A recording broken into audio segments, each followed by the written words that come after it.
인도의 영웅이요 지도자였던 마하트마 간디가 살아 있을 당시에 몇몇 선교사님들이 간디에게 질문을 하고 답을 한 그 내용을 한 번쯤은 다 들어보셨을 것입니다. 선교사들이 간디에게 했던 질문이 이 질문이었습니다. 인도에서 기독교가 전파되는데 가장 큰 장애물은 무엇입니까? 이 질문이었습니다. 이때 간디가 이렇게 대답했어요. 기독교 전도의 가장 큰 장애물은 그리스도인들입니다. 이런 말을 했습니다. 가슴 뜨끔한 충고의 말이 아닐 수 없는 것입니다. 예수는 좋은데 예수를 전하는 교인들은 싫다. 이겁니다. 예수 믿는 사람들의 삶이 복음 전파를 방해하고 있다. 이 말입니다. 오늘 이 본문 말씀 16절에서도 말씀하기를 너희 착한 행실을 보고 그들이 저 세상 사람들이 하늘에 계신 하나님께 영광을 돌리도록 하라 이렇게 말씀을 하고 있습니다. 여러분은 어떠세요? 찔리지 않으세요? 부담되지 않으세요? 저는 부담이 됩니다. 솔직히 말씀드려서 여러분들보다 훨씬 더 부담이 됩니다. 목사이기 때문에 말입니다. 적어도 성도들이 기대하는 목사의 수준과 세상 사람들이 생각하는 목사의 수준은 항상 저 자신이 생각하는 기준보다 훨씬 더 높기 때문입니다. 아무튼 그래서 사실 너희는 세상의 소금이다, 너는 세상의 빛이다 라는 이 말씀에 우리가 참 부담스럽긴 합니다만 주님께서 이 말씀을 우리에게 주실 때는 우리에게 올무를 거시려고 주시는 게 아니라는 것입니다. 언제나 하나님은 말씀을 통해서 우리에게 위로와 은혜를 주시기를 원하시기 때문에 오늘도 이 말씀을 통해서 여러분들이 위로와 은혜를 받으시기를 주의 이름으로 축원합니다. 그러면 우리 그리스도인들이 세상 사람들에게 본을 보이면서 살아야 하는데 이 본이란 일반적으로 도덕적인 삶을 의미합니다. 도덕적으로 세상 사람들보다 뛰어난 그런 본을 보여야 된다 하는 그런 말씀입니다. 그런데요, 조지 바나라는 사람이 이런 말을 했어요. 이 사람은 비올라 대학의 교수이면서 캘리포니아 글렌데일에 있는 바나 리서치 그룹의 회장입니다. 이분이 뭐라고 했는가 하면 예수 믿는 사람이 도덕적으로 이 사회에서 영향력을 끼치는 존재가 되기 위해서는 저 세상 사람들보다 불신자들보다 도덕성에 있어서 40% 이상 격차가 나야 한다.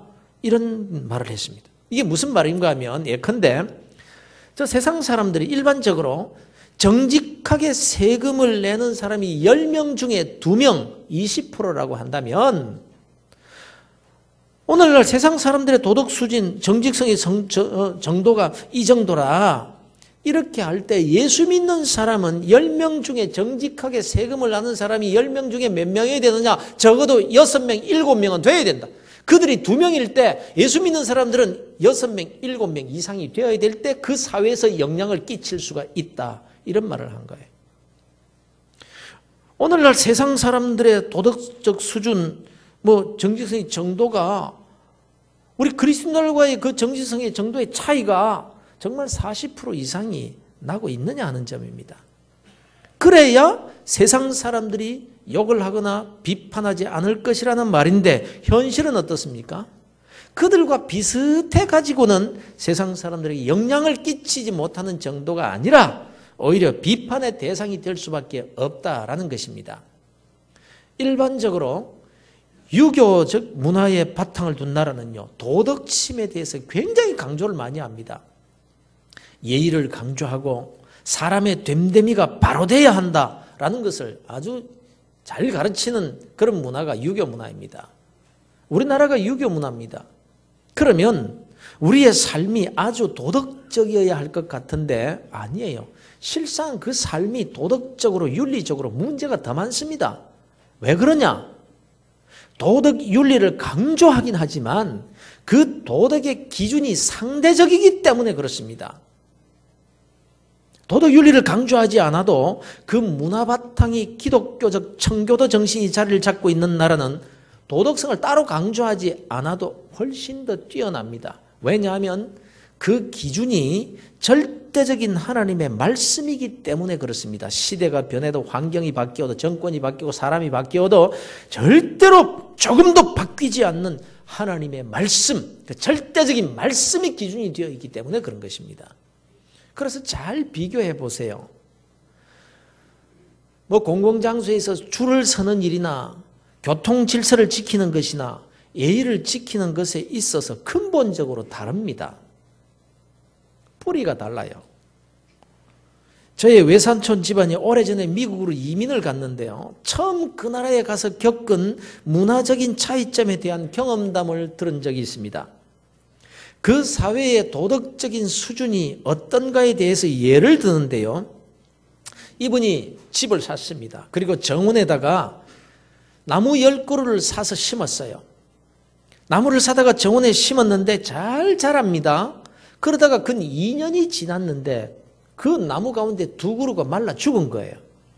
그러니 어떡합니까? 그 나무를 파내고 다시 새 나무를 사다가 심어야죠. 그런데 믿져야 본전이니까 말이나 한번 해보자. 이런 마음으로 나무를 사러 가서 2년 전에 내가 나무를 이 집에서 10그루를 샀는데 2그루가 말라 죽어서 속이 상한다라는 말을 하면서 혹시 물어줄 수 없느냐 이렇게 물어봤다는 거예요.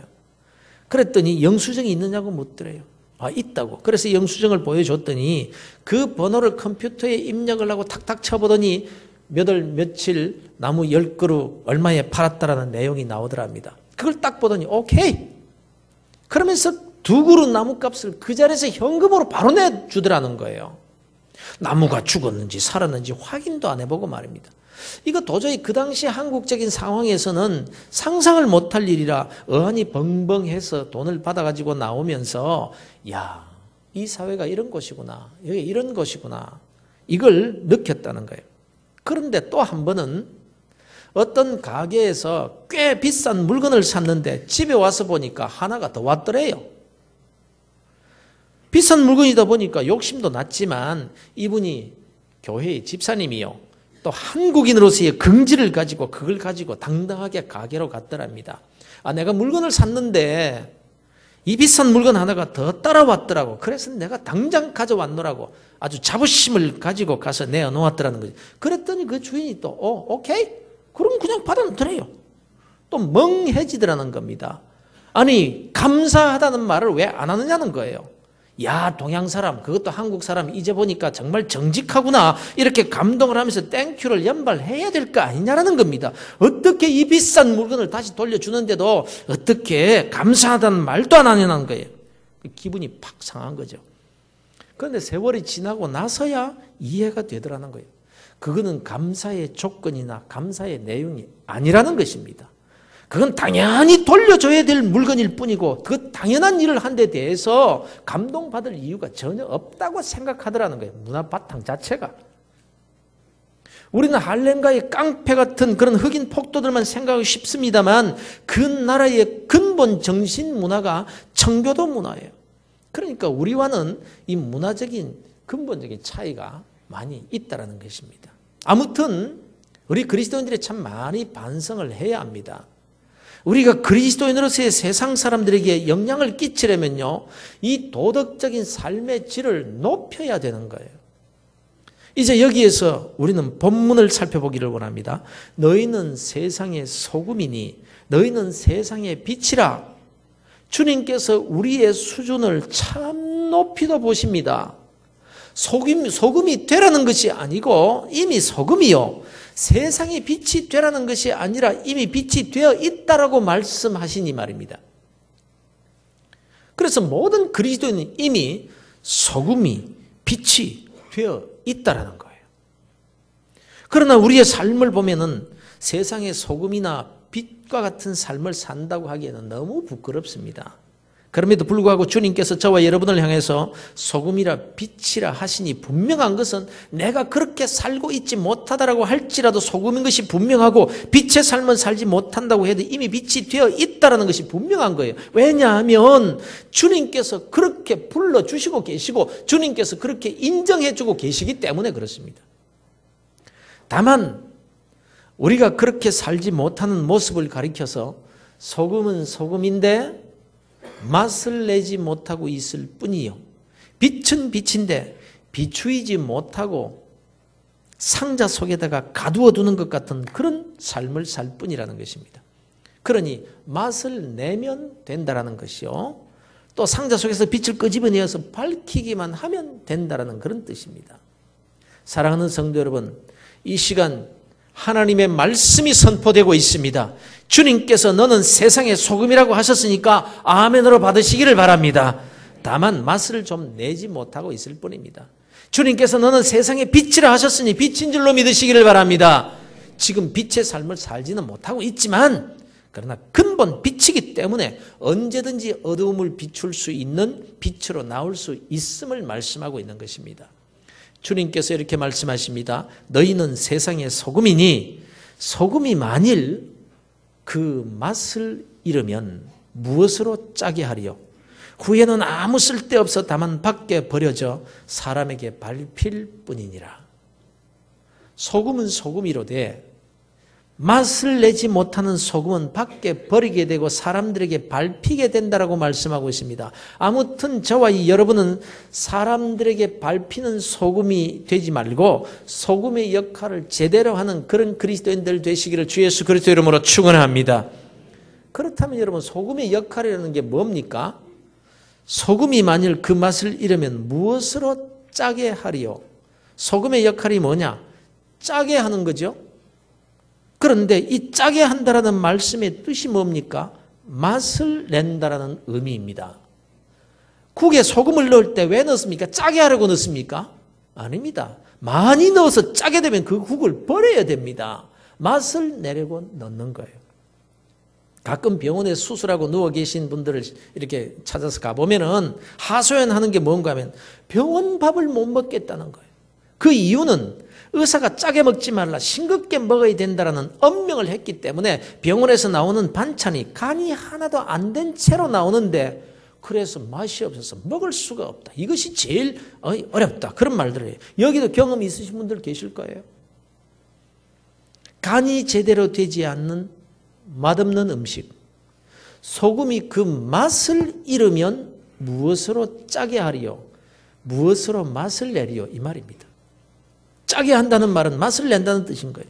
물론 소금은 짜게 해서 썩지 않게 하는 역할도 하고 청결하게 하는 역할도 합니다. 적어도 본문에서 강조하고 있는 바는 그 맛을 잃을 때 소금의 역할을 말하고 있는 거예요.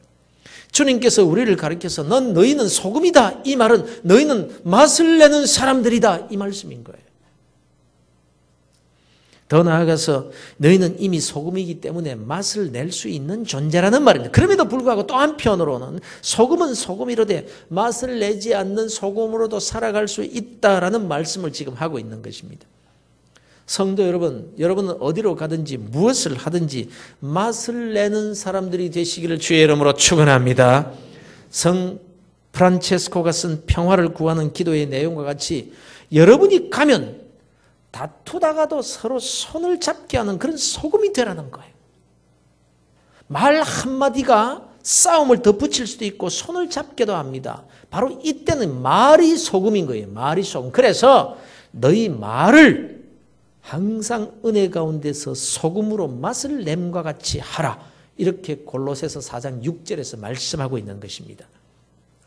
이 세상 어디를 가나 분열의 병이 있습니다. 찢어지고 나누어지고 하여간 거룩한 영적 공동체 내에서도 얼마나 이 분열의 병이 많은지 몰라요. 왜 그렇습니까? 소금들이 소금의 맛을 내지 않아서 맛을 잃고들 있어서 그렇다는 거예요. 소금이 아닌 것이 아닌데 소금은 소금인데 맛을 잃어버린 소금들로 가득 차 있다라고 말씀을 하는 겁니다.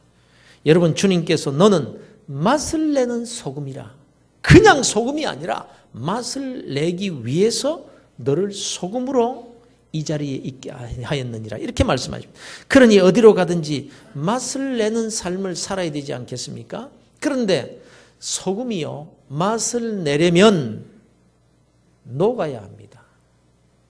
녹아야 맛을 냅니다.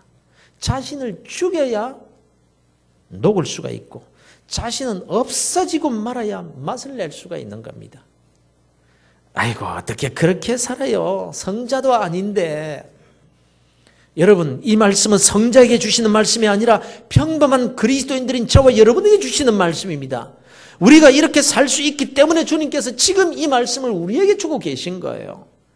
그래도 그렇지요. 나는 다 없어져 버리고 녹아져 없어버리고 그럼 나는 내 인생은 뭔데요? 이렇게 생각할지 모르겠습니다만 그렇지 않습니다. 이 말씀을 지금 왜 하고 있는 것입니까?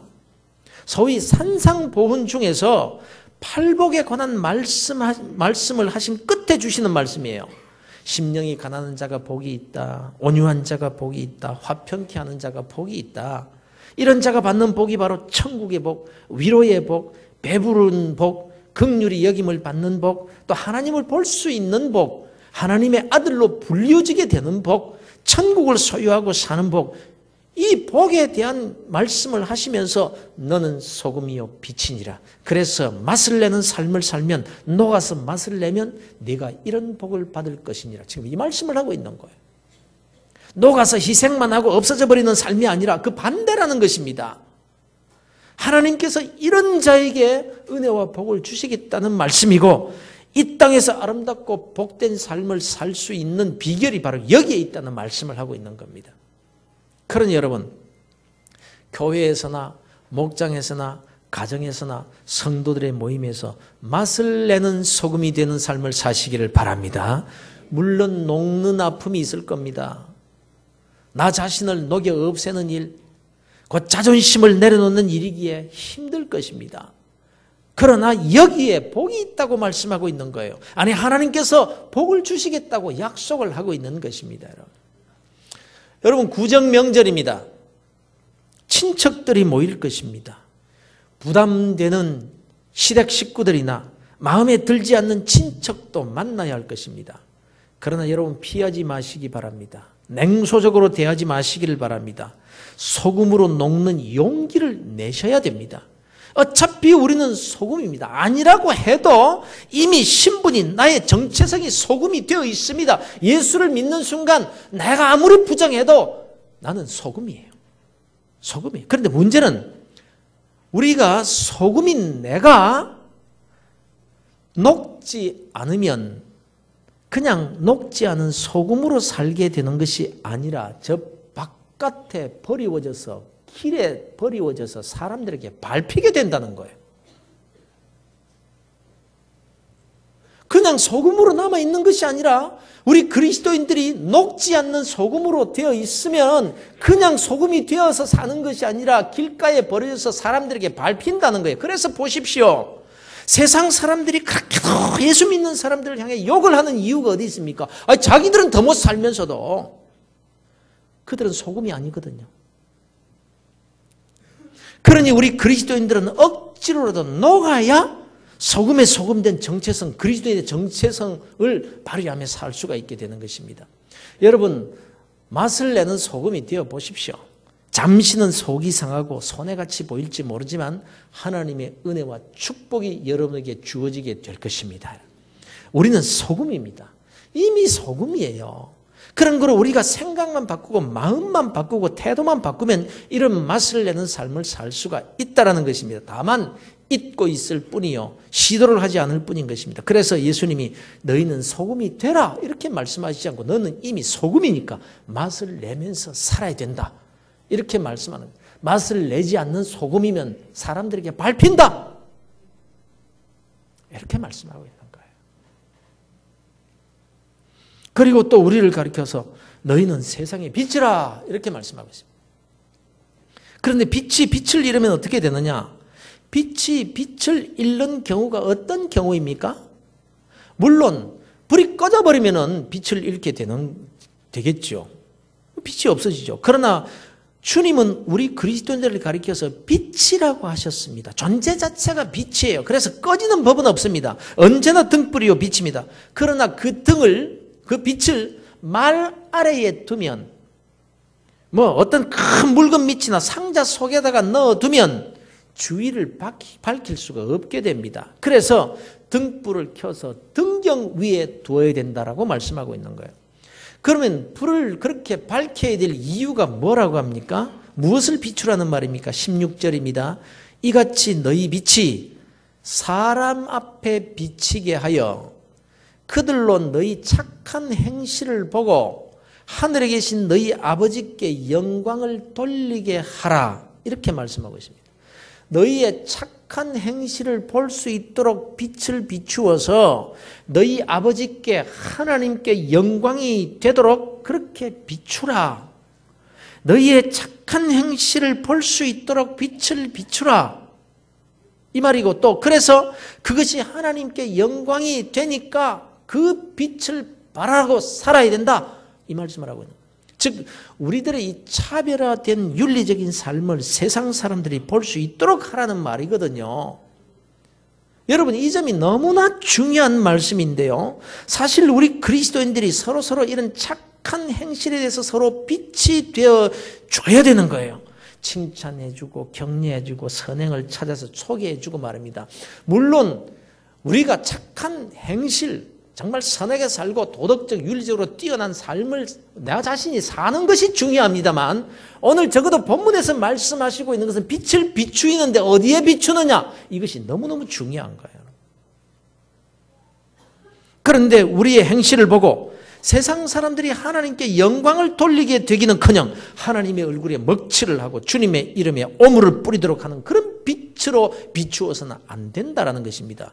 예수는 좋은데 예수쟁이들은 싫다. 이 문제 말이에요. 이 문제. 예를 들어 볼게요. 전에도 제가 한번 했던 이야기이긴 합니다만 제가 언젠가 택시를 탔어요. 그 택시 기사가 교회를 얼마나 욕을 하는지 특히 예수 믿는 사람들에 대해서 얼마나 비판적인지 몰라요. 너무 강하게 욕을 하는 거 있죠. 그래서 제가 가만히 듣다가 야 정말 이분이 교회 다니다가 상처를 크게 받으신 분이구나 이렇게 생각하고는 그래 아니 교회에는 얼마나 다니셨더랬습니까? 이렇게 물었더니 한 번도 나가본 적이 없대요.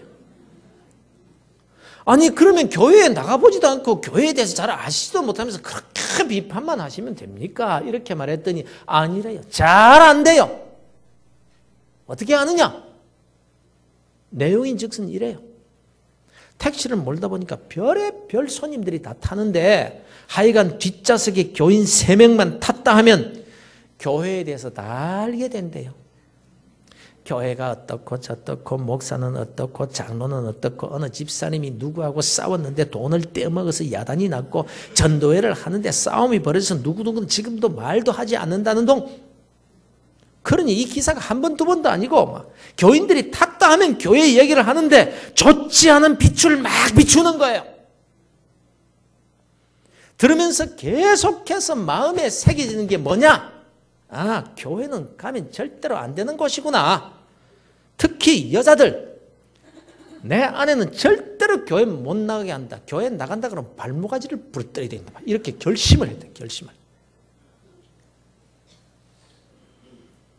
그러면서도 내릴 때는 요금은 100원짜리 하나까지 다 챙겨받으면서 고맙다는 말다는 문 쾅 닫고 떠들면서 막 또 간다네.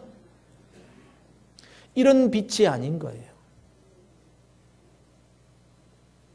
물론 택시를 타고 아름다운 빛을 비추어서 그 기사가 감동을 받고 예수를 믿게 되는 경우도 있습니다만 그리스도인이 빛은 빛인데 어떤 빛을 어디에다가 비추어야 되느냐? 이게 너무 중요한 거예요.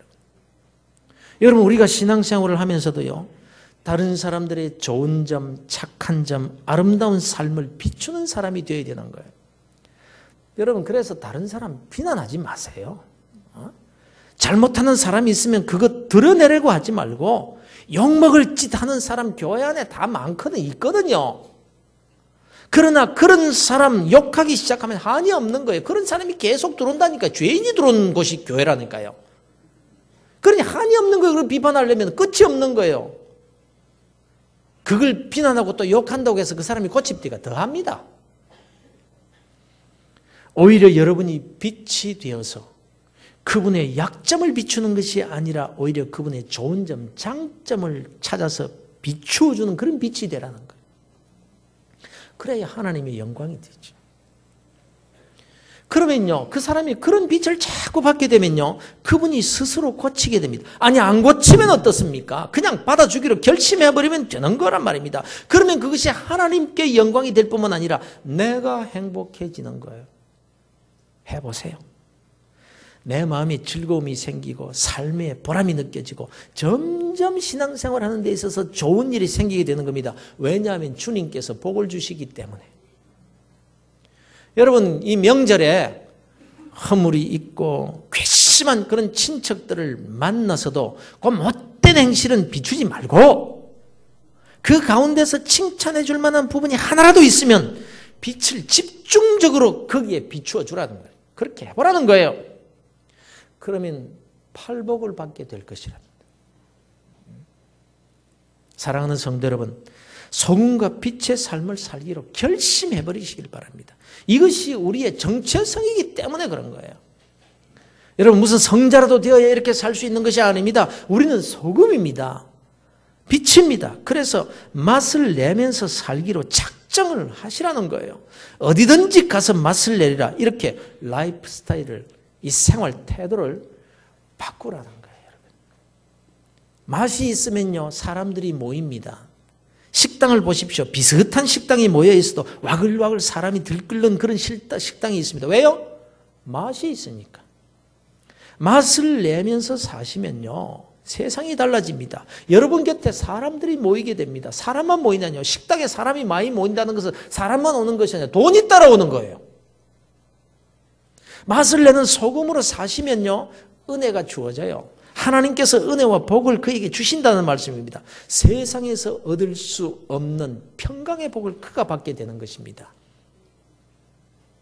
사랑하는 성도 여러분, 여러분의 라이프 스타일을 어디에서든지 사람의 선행을 비추리라, 이렇게 바꾸시고 그렇게 살기로 작정을 하시고 결심을 하시기를 바랍니다. 해보세요. 하나님은 거짓말 하시는 분이 아니십니다. 여러분. 누구든지 나는 사랑하리라, 누구든지 칭찬하리라, 누구든지 위로하리라, 이렇게 결심을 해버리십시오. 그가 누구든지 간에. 그리고는 지금까지 마음에 들지 않던, 생각만 해도 밥맛이 없던 그분의 좋은 점을 찾아서 비추어 줘 보십시오. 하나님의 영광이 나타나게 될 것입니다. 하나님께서 팔복의 은혜를 그에게 주실 것입니다. 하나님의 약속입니다, 여러분. 사랑하는 성도 여러분, 우리의 정체성은요, 소금이요, 빛입니다. 그래서 이 신분에 합당한 삶을 사셔서 여러분이 사는 그 세상이 살만한 세상, 아름다운 세상으로 바뀌는 그런 은혜와 축복을 받아 누리는 복된 그리스도인들 되시기를 주 예수 그리스도 이름으로 축원합니다.